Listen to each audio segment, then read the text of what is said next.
and we are researching a number of different ways to replace the dugouts. Earlier in public delegation, Mr. Schultz pointed out there are no dugouts there. There were dugouts there. They had been built by townspeople, and I'm not suggesting that was shoddy workmanship 20 years ago when those were built, but they did collapse. There was some fractures in some of where the block came together, and then over this winter, water got into the cracks and they really blew apart. So the buildings had to be condemned, and working with the Board of Ed and the Public Works Department, we were able to get these buildings demolished so they wouldn't become a liability, kids jumping in there and something falling down on someone. We did lose a whole baseball season. Our home team didn't play at home. For 95% of the games, they had to go rent space somewhere else because we didn't have dugouts, and that's a requirement of the ECCs or it's baseball rule in general, that you have to have like dugouts on both sides. They have to be similar, but you have to have a place for the kids to sit. We replaced the fence. We filled in where the dugout was with stone. We put benches in, and we have a temporary situation now for the summer ball.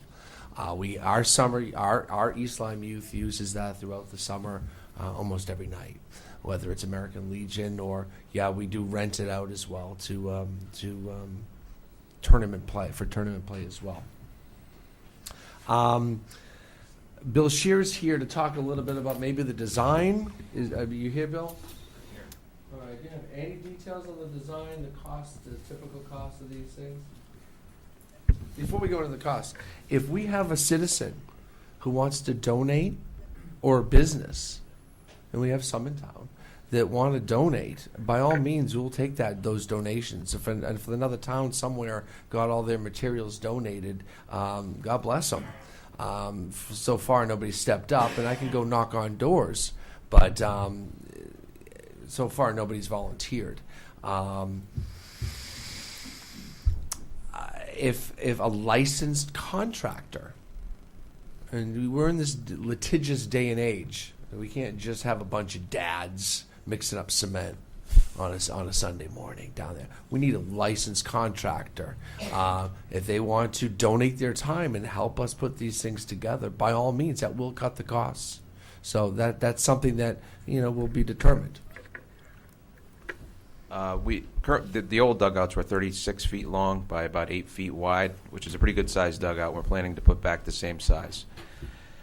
36 feet long is pretty long. I'm thinking this room here is about 25 feet wide, so it's longer than that. We looked at numerous alternatives. We looked at precast concrete dugouts, which you just come on a truck and you set it down. Those turned out to be too expensive for $40,000. We also looked at prefabricated dugouts, where you pour a concrete pad and a modular dugout comes and you assemble them on site. Those also turned out to be too expensive. So we went back to what we do best, and we are currently designing. We've looked at a couple different dugouts. Mark forwarded me some pictures from Killingly. One of my staff went to Deep River today and to get some good ideas. And we're currently going to do a concrete slab. We're going to use split face block, just like the concession stand that's out there, 2 different tones, same price block, just it looks nicer, with a stick frame roof and shingles. It's pretty basic. It still looks nice, and it's very usable. Our plans should be done in a week or two, so that we know exactly what we're going to build, and we're going to general contract the project ourselves, and I anticipate 3 contracts. The concrete on the bottom, the block, that may be the same contractor, I don't know, and then the stick frame on the top. Once I get those, I'll go out and get 3 prices for each from qualified contractors or anybody that would like to donate their services, and we can definitely do it for 40 or under. If not, I'm going to be out there hammering nails myself. So I don't have prices yet, but I will have a full design in a week or two, and prices shortly thereafter.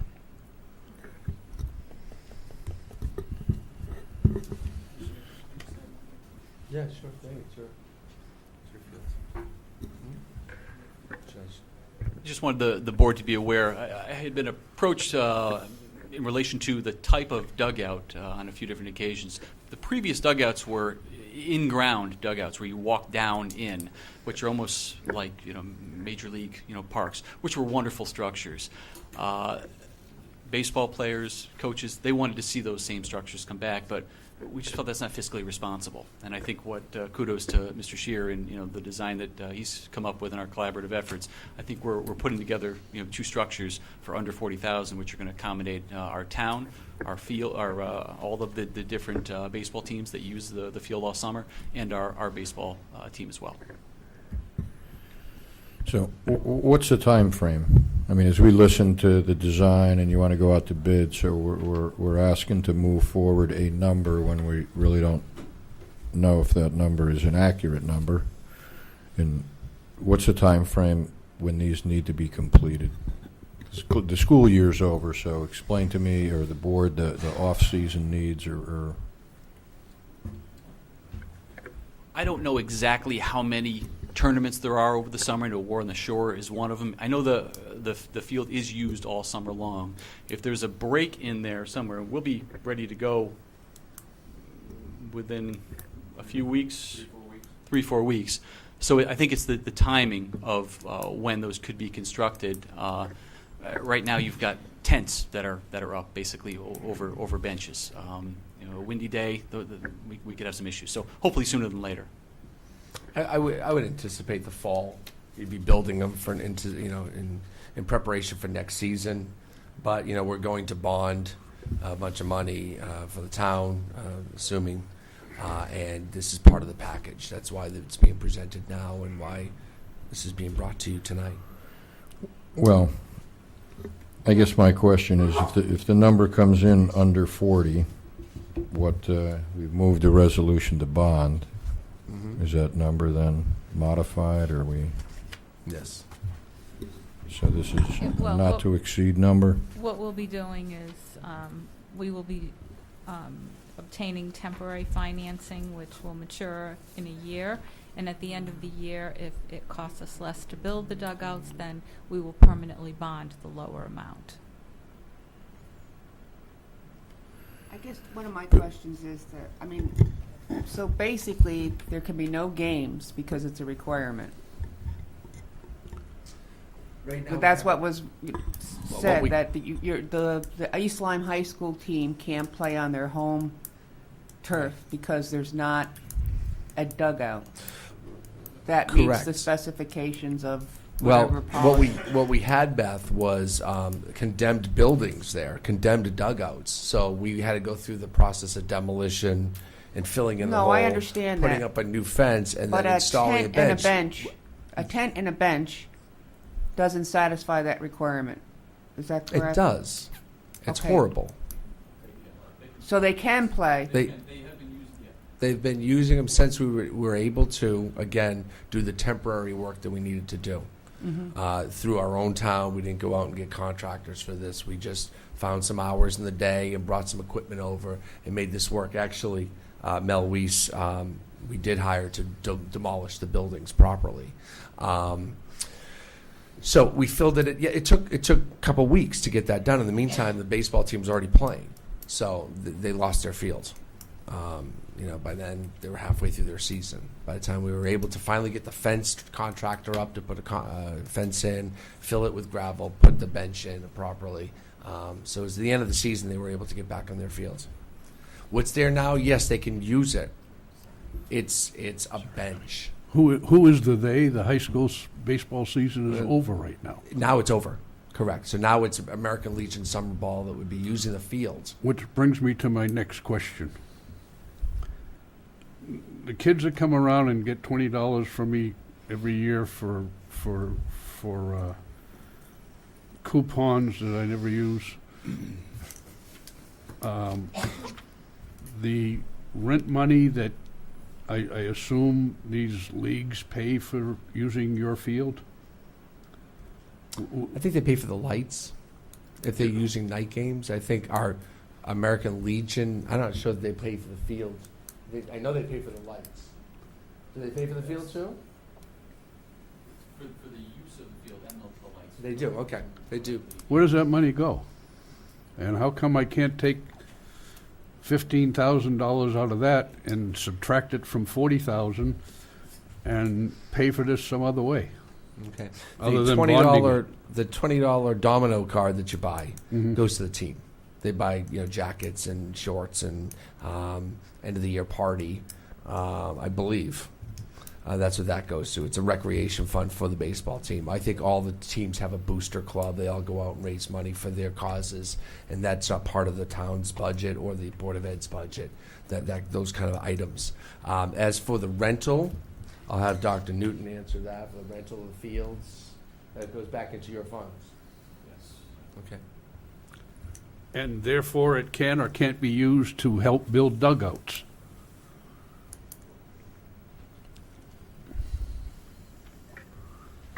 It's. Oh, there you are. I was looking Those for you.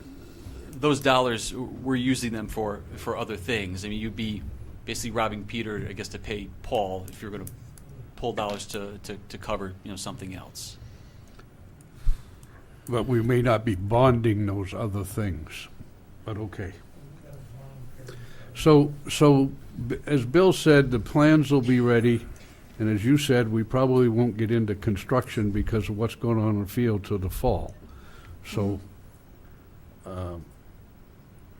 I guess I'd like to be able to see the final numbers before I voted on this and the final plans. That's just my comment. If we didn't bond this, how else could we pay for this? Special appropriation out of the fund. Out of what It's money? not a large amount. It's not a lot of choice. Let's say it comes up to 30. Well, Annie, Let's you're say we get short-term some- borrowing for a year anyway, right? All right, so I mean, it really isn't a bonding issue. I mean, it's a short-term borrowing issue Right. where we say, okay, let's get all the final numbers, let's Mhm. sharpen our pencil, let's see what kind of monies they get from rentals of the field or some kind of average, but I have no idea what that is. But I think then it really isn't a bonded issue, right? It's a short-term borrowing issue. It could just be a line item where we're not going to bond for the 20-year lifetime of 2 dugouts. Yeah. I know it's in a package, but But even that package, if it ends up in the package that we decide to do, right, it's still a year out, isn't it? in terms of planning, In terms of the bonding, it's...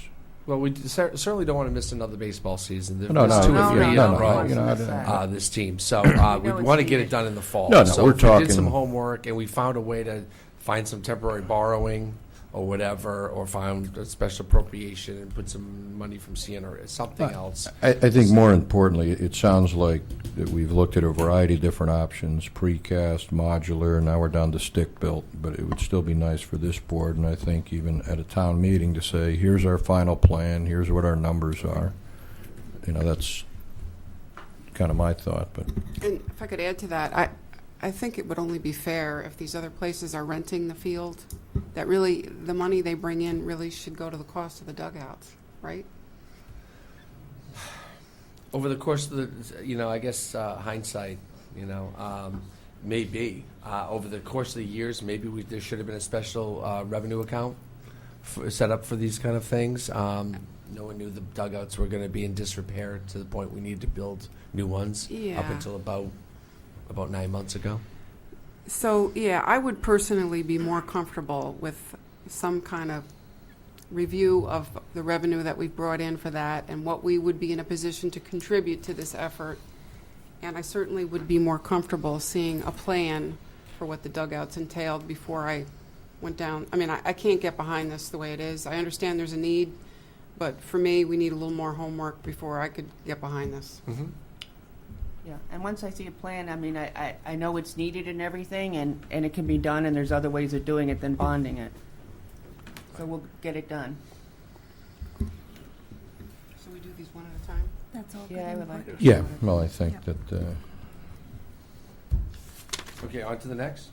Should we make a Do we- motion to do we do remove it? it? Well, do we want to hear all the presentations and No, then I we think vote? we should do it one Okay. by Let's do them one at No, a no. time. That's fine. I like to make a motion to remove the East Lyme High School baseball dugouts for $40,000 from the bonding package.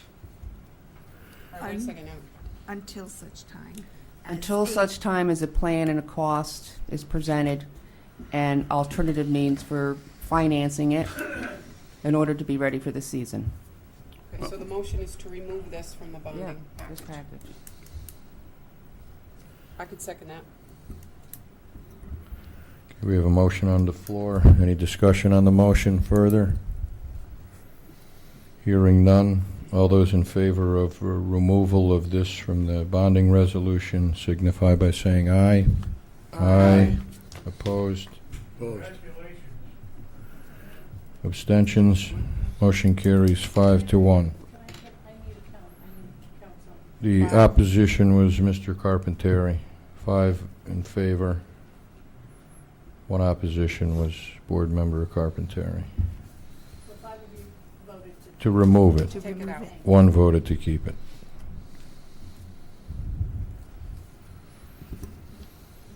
All right, moving on to the next one. Is The next one is roads. $900,000 of roads. I believe this comes before you every year.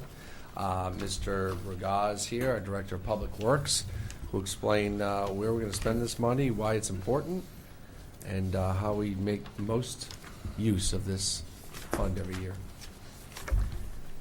It was a beautifully sunny day today, so everyone can enjoy that, but it wasn't too long ago that it was 10 degrees out and we had 3 feet of frost in the ground and the roads were taking a beating, and they did this year. It was a very difficult year for the roads.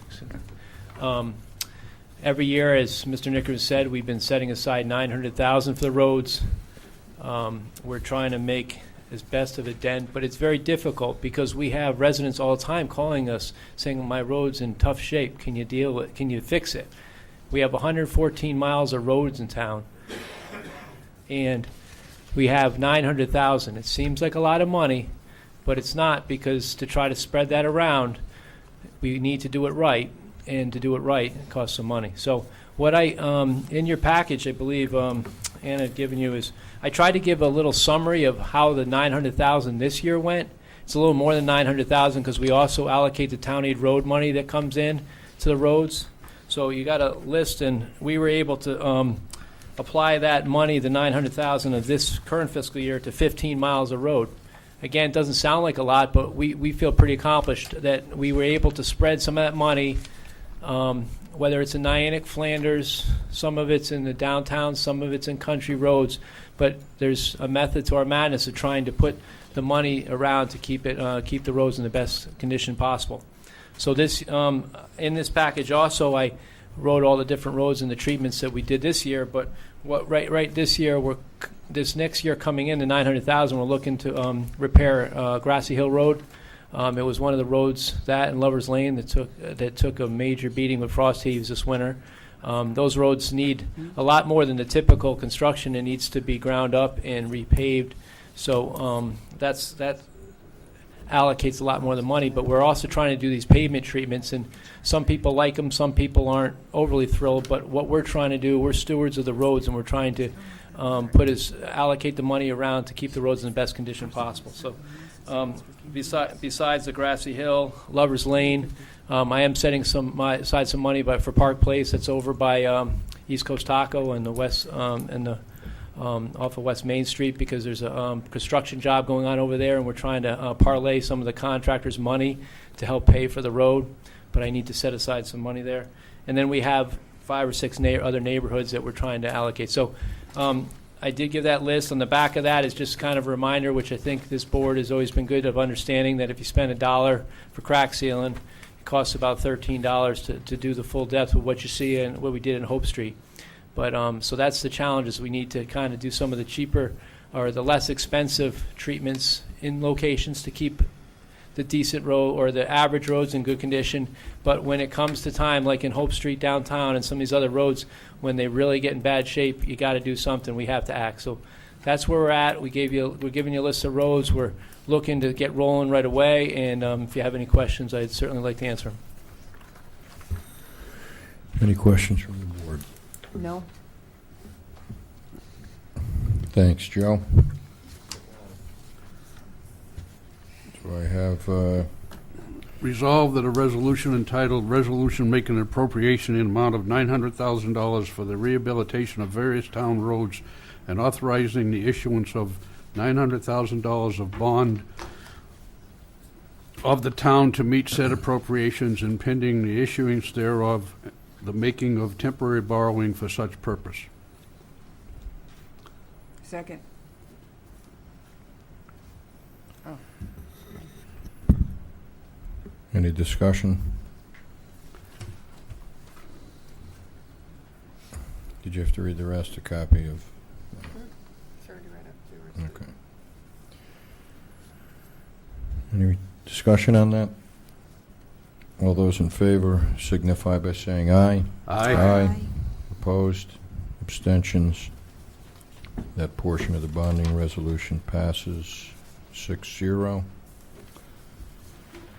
Next item is the fuel station tanks salt shed package, And I asked Mr. $1,090,000. Bragada to stay up here because obviously this falls in line with the Public Works Department.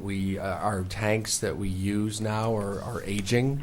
They are underground and they need to come up in the next several months or within the next couple of years. But so we're making some changes and trying to find some efficiencies within our system, and I'll let Mr. Bragada take it from there. Again, I think you have a package of some information. I tried to, appropriate, or the request is for $1,090,000, but I tried to break that down for the board so you better understand. It seems like a big number, but when you break it down, the breakdown is $400,000 for tanks at the field services building, $150,000 for the new diesel tank at Roxbury, and I'll explain all these. The new salt dome, $300,000. Site work and parking at the FSB side lot, $200,000, and the financing is of $40,000. That's how you. That's how the $1,090,000. Unfortunately, I inherited a very old aging fuel system that the tanks are about. They're in the 26th year. This winter they'll be in their 27th year. Tanks have to be pulled out at 30 years. The problem is twofold. One is, as far as the tanks go, our existing insurance does not pick up tanks that are over 25 years, so we're going to have to go out and start getting special insurance for these tanks. The other thing is when you get to 3 years end of life on your storage tanks, underground storage tanks, the level and threshold of the testing gets a lot more extensive and a lot more expensive. So this the other thing is if you've ever been up to the 12 Roxbury site, the fuel dispensers are archaic. The computer system that runs it is in the furnace room and runs on a dot matrix printer, and it's one of the computers that I might have seen about 20 years ago. It takes our highway supervisor to run out to the furnace room and run a report. So it's all archaic. It's got to be upgraded. So one of the things that we did when we were looking at this project on the fuel station side is we would like to bring those tanks out to the field services building. The town made a wonderful investment, in the Public Works Department appreciates it, of that building over there. All the equipment, Parks and Rec and Public Works are out on Capitol Drive, but the fuel tanks are back at 12 Roxbury. So we're trying to put the tanks above ground storage tanks so you don't have these issues with the underground storage tanks. The problem is everyone in town fills up in these tanks, and the buses, the big yellow buses that probably get 4 to 5 miles a gallon, we don't need them driving on the highway with students or spending a gallon of diesel to go out to field services and a gallon of diesel come back. So we're trying to be cognizant. We're working with the Board of Ed where we'd like to put a diesel tank, above ground storage tank, back at 12 Roxbury, not an unleaded, not a gas tank, but just a diesel in that location for convenience for all, not only the buses, but for the fire departments and other people that need it. So that's why we have the list of the new diesel tank at the 12 Roxbury. That wasn't originally our intention, but we're trying to work. It's the right thing to do so we don't put those buses on the highway and kids on the highway. The Salt Dome. The Salt Dome, as I think everyone's aware, is on Romagna Road. The biggest issue we have, the Salt Dome, it is getting older, and I certainly like to have it from an operational standpoint, efficiencies over in the field services building. But the bigger need is the fact that it only can hold about 1,100 tons. And we've been using about 2,500 tons of salt every winter. And if you seem to remember in the winter, and again, it's on a nice day like this, it's nice, but back in the time when it's 10 degrees and you hear that the state of Connecticut doesn't have any more salt, the last few winters we've been running into it where we're scraping the walls. So this new dome, which is going to have could have a capacity of 3,000 tons or more. So we could basically control our destiny and put all our salt in there and so from a public safety standpoint, we'd have all the salt in the location right next to our field service building, where there's also efficiencies when the trucks get loaded. When the loader's not loading, he can go back in and work on trucks and do all this. Instead of a guy sitting in a loader doing nothing because he's off-site at 12 Roxbury and there's nothing else for him to do. There's no work for him to do over there. So this is a lot of efficiency as it gets us to control our destiny. And there is a little, the other thing, the site work, this is a big dome. And the dome goes, we have to pave the area and pave the area around it. We're going to put it on a concrete slab so the salt doesn't go in the ground. We have to put a 6-foot concrete wall. So that's what the associated work is with it. And if you've ever been out at Capitol Drive, it's a big lot there, and it's really underutilized right now. So we'd like to kind of just organize it properly so we can have best use of that town land for our highway department and the public works and the Parks and Rec. Joe, would we be able to get the salt at a better price point by buying a larger volume every year? Not necessarily. We actually pool with all the other towns in the state, so we are getting the best price. It's not the matter of getting the best price, and we are getting the best price. The problem is you can't get it. If you use like 200 tons or 300 tons in a big storm, and then you go 3 storms in a row in 1 week, well, I just said we had 1,100 tons thing. We now have 200 tons left, and we got another storm coming in 3 days, and now you can't get salt because New Haven has no more because the barge hasn't come in. So we need to load up and control our destiny, and that's what a lot of actually communities are doing now is they're not relying on, begging other towns, can I borrow 5 truckloads? And, we need to take care of business in the town of East Lyme. And if we were to fill that salt shed, is there a shelf life for that salt? Will it last into the next year if we don't use Absolutely. it all? Oh, so absolutely. it doesn't melt away? Or No, it doesn't. There's nothing wrong with it sitting there. Okay. What we do is we mix it. Come the next year, we can get the loader and turn it because it's got the treatment in it. But in one other aspect, at this time, we're not looking to knock down the existing salt shed. There's definitely a need for storage in this town as far as there's still equipment that has to go outside in the winter because there's no place for it or roof over it. It's not a heated space, but you can put it inside. Some of the equipment was mower, just something in there once it's cleaned up and all the salt's out of there that you could house equipment. And at some point in time, if they want to clean up that area, that will be the next step. But our intention is to utilize it for storage. Thank you. Based on what you said on the fuel tanks, with them at their 25 years life already, therefore you have to pay more for insurance. If this gets approved and approved by a town meeting, when are you ready to start removal of the underground tanks? We're looking to do it this fall. We want to have everything moved over by the winter. Okay. It will save the town from insurance standpoint. Our insurance policy goes to the end of October. If we can, because the other issue with changing insurance is if you're pulling your tanks while you're changing insurance, your insurance rates soar. Because then when you pull the tanks, they might think that you have contaminated material, which you're going to try to claim. So it's very dangerous when you're trying to. So we're trying to get this done before our insurance. Are existing, and we're actually in the 26 and a half year. It's the insurance company. This is a new thing that they don't insure tanks over 25 years, but the existing tanks have to be pulled in they were put in 1989, so they're 26 and a half years old. Okay. I just had a few questions on the salt shed. I know for years they've been talking about moving it, so I'm happy to see something happening with that. But in terms of putting a new diesel tank at 12 Roxbury, does that include removal of the old tanks? Absolutely. Okay. That includes removing the old tanks. That includes the DEP closure reports. That I carried a contingency for whether if there is any contamination. Knock on wood, I don't think there is, but of a contingency for that. That includes the fuel management system, and it includes all those items. So but also the reason why you're keeping another, and you said it wasn't anticipated at the time, because I thought when they purchased the new public works site, everybody was going to be gassing up over there. That eventually all operations would move there. But your concern is you feel that there's a real need to have another pump station on Roxbury Road for School buses. We're buses? trying to be team players. It would suit all our needs and the Parks and Rec Department needs if those fuel tanks are at 8 Capitol Drive. But we're also trying to be cognizant of the fact that the school buses, it's very, very inconvenient where they're storing their buses now over on the access road by the middle school to have to fuel up every day by driving on the highway 5 miles to fuel up there to fuel back.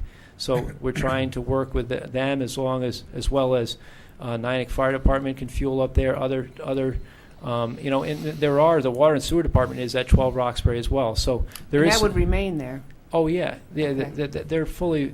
It just for that price, and even though again the 150 sounds like a lot, you still need to get a Vita root system that monitors the fuel. You still need to get a fuel management system, and you still need to get the new tanks. Get the tanks But out. if you ever been on 4 Mile River Road, where the school buses are kept on 4 Mile River Road, right by their transfer station, just north of the highway with a commuter lot, it's very simple. It's just a above ground storage tank and a dispenser. Nothing complicated. That's what we're looking to do.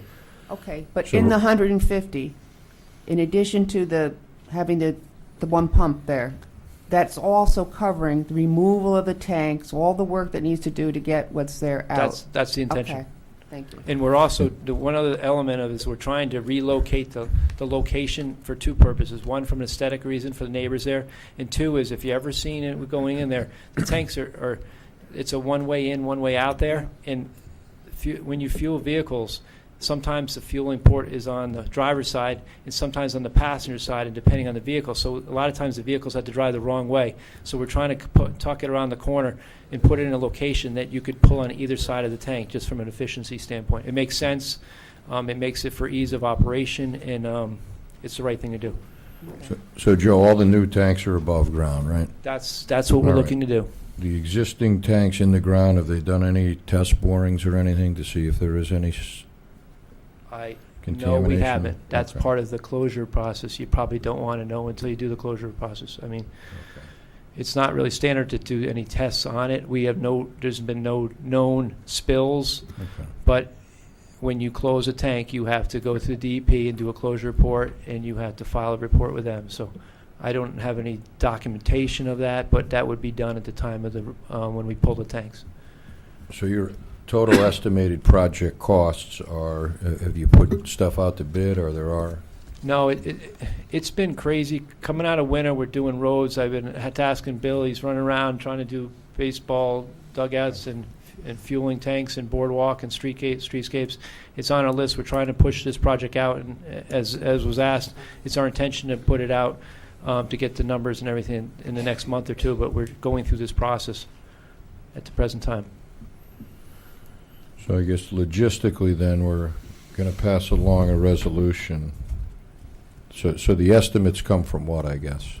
Are they? From talking to known contractors. The service station equipment is one of, there's only a few contractors that are licensed really to do this, and I don't have to get into specific names, but I talked to them and they gave me prices. And when you put it in, you got to put in a canopy. We're putting in a canopy, a roof over the field services one. Then you have concrete costs, and you have the dispenser cost.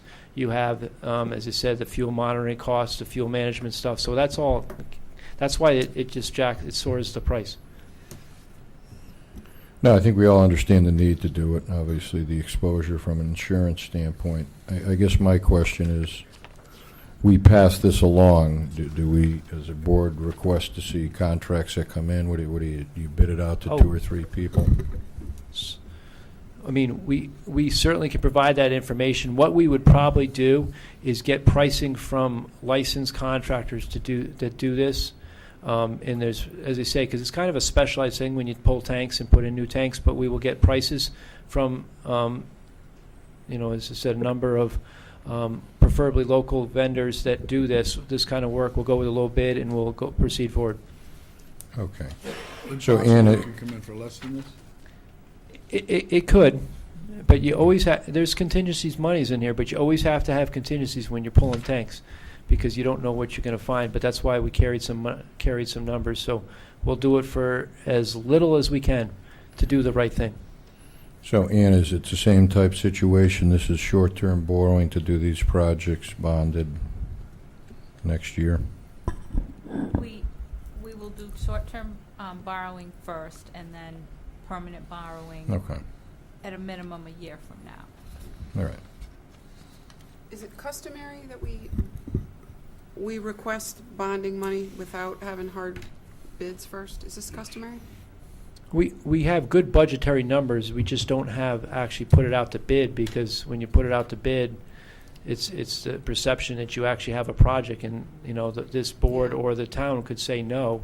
So Yeah, what you okay. do is No, I know you what you mean. go to contractors. There's one element of the timing of this Chicken or too. egg thing. There's one element of timing of this is because of the bad winter we have almost no salt in our dome now.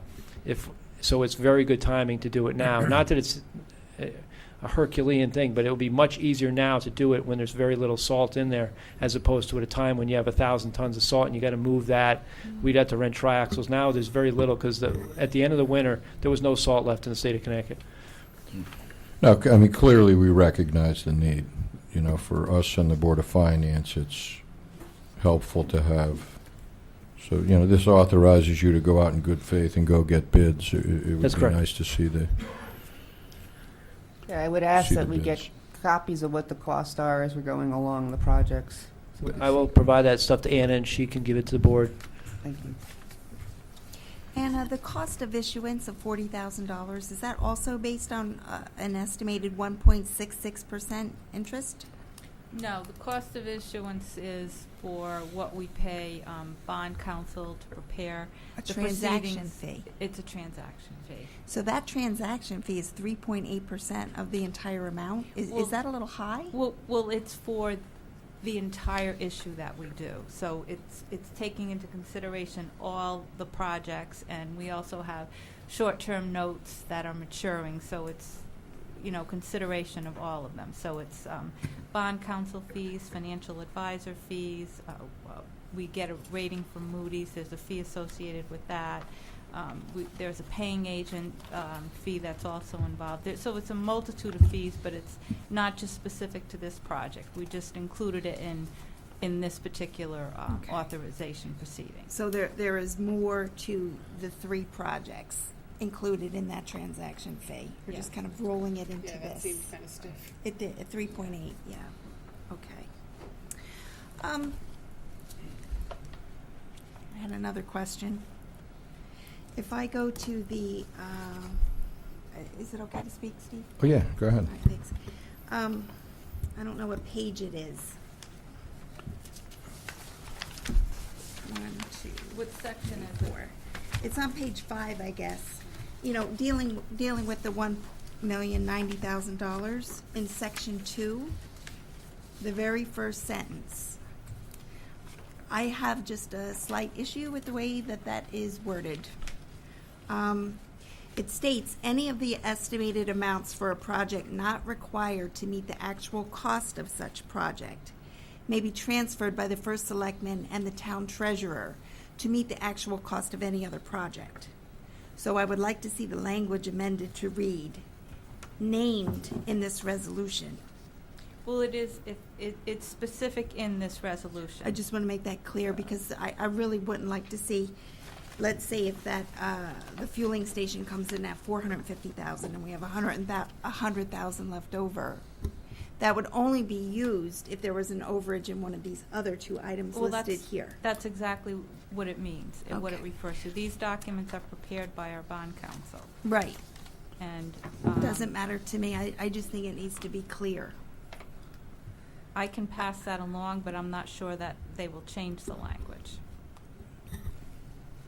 Well, I know what the intent is, but it's not clear. So it needs to be clear that any excess funds that are not used can only be used for what's represented here. And that's that's exactly what it means, because Maybe it's just a word change in saying town treasurer to meet the actual cost of any other project listed in this bonding resolution.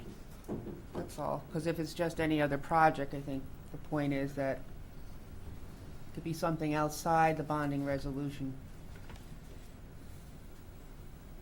I So- will pass this along to bond Okay. counsel, but I'm not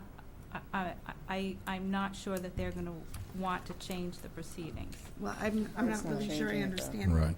It's not really changing it, it's just clarifying. And also, that would infer that any excess amounts that were left over could be used to retire or reduce existing debt obligations, correct? For Let's say that the $550,000 cost for the fuel tanks comes in at $450,000, and the other two are right on budget, on time, within budget. So there's excess funds. What would happen to those excess funds? Would they be used to reduce other debt Well, or if we're- retire other if- debt? If we have not permanently bonded it, we will bond for $100,000 less. Right, so Because once these again, are this is under temporary that short-term borrowing, right? Right. So So there's we- two forms of borrowing. There's the Right. short-term borrowing, which we will do first this year, and then the permanent bonding, which we will do next year. So if the projects are completed before the maturity date, which will be in July of 2016, and the project costs are less, then we'll bond a lesser amount, and we'll just retire the notes. Okay. It's a good question, but yeah, that's what the short-term purpose of the short-term borrowing is, right? Okay. Any other questions or comments? Do I have a motion? Resolved that the resolution entitled Resolution Making Appropriations Aggregating $1,090,000 for various capital improvements and authorizing the issuance of $1,090,000 bonds of the town to meet such appropriations and pending the issuance thereof, the making of temporary borrowings for such purpose. Second. Any further discussion? Hearing none, all those in favor signify by saying aye. Aye. Opposed, abstentions. Motion carries for that resolution to the bonding package. The next item is the Flanders Fire Department tower truck. The crew at the Flanders Fire Department has put together a presentation for you. Well detailed, well documented, if it's the same one that the Board of Selectmen received a week ago tonight. Same one we received in our packages? And more than likely is the same one you received in your package. Oh, it may have been amended a bit, but it's the same information. So Okay. I believe, Chief, are you going to be part of this? And you want to introduce the crew that will be making the presentation?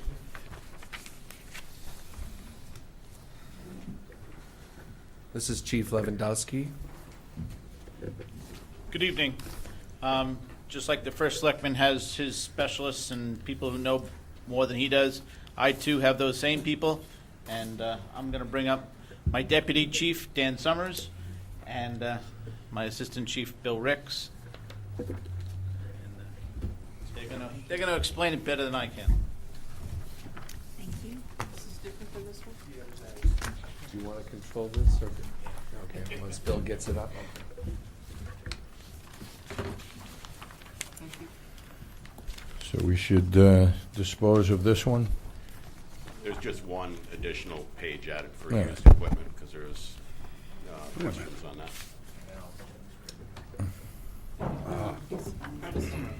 Okay.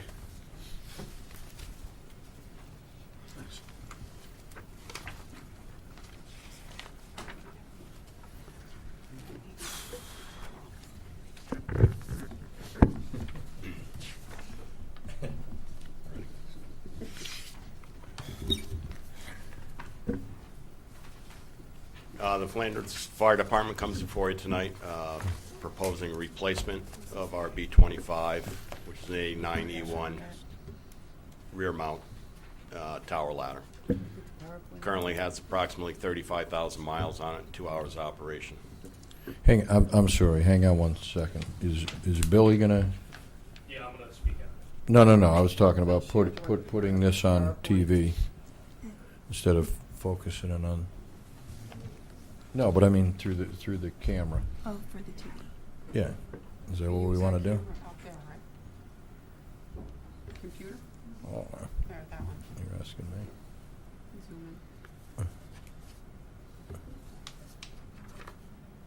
There you go. They've seen our pretty mugs enough. Yeah, could you give your name for the record? I'm sorry, we weren't. Dan Summers, Deputy Chief, Flanders Fire. Good evening, Dan. Thank you. All right, again, we're here to propose replacement of B-25. It's a 1989 E1 95-foot rear mount tower ladder.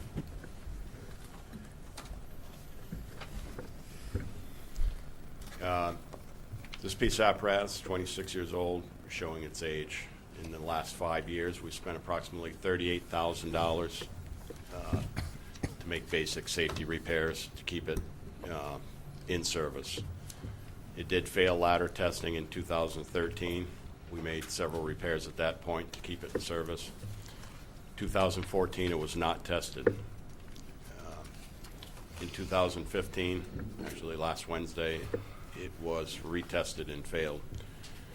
There is a visible twist in the ladder, as it shows in the next couple of slides.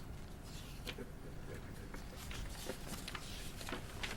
can see the top picture represents the base level is level. As you go out the slide, you can see the bubbles off to the side of the level. Continues all the way down to the bucket.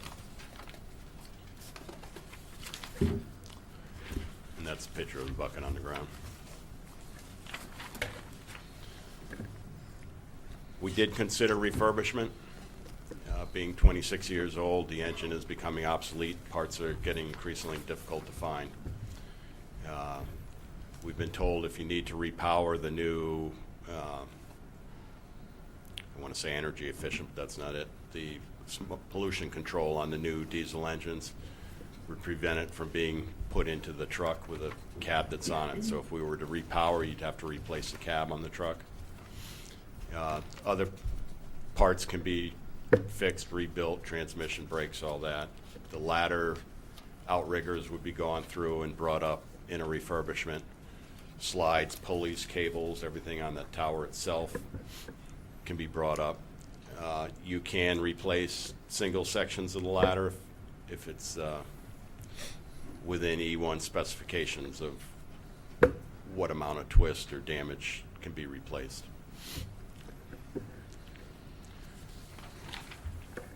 While investigating that, we talked with Greenwood Fire Apparatus, who is an E1 dealer. They advised that it would probably be a $300 to $400 refurb,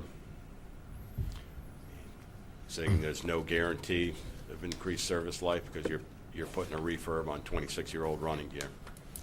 Just a couple of his other comments: crapshoot, you can spend a lot of money and blow the engine on it, and then again, we can't repower without replacing a cab. He did offer to come down, have his refurb guy come down and inspect it, give a written report if that was requested. Also, while when we're working with Mr. Formica in the past and discussing next year's capital improvement with the engines, we had Shipman's Fire look at engine 2, the same situation. They, for the same reason, advised against refurbing that. I want to point out neither one of these have any benefit of not wanting to refurb, because E1 doesn't build a tower to the specifications we're looking for. They don't make a 5-section aerial, so they wouldn't be included in the request. And Shipman's no longer sells fire equipment. They only repair.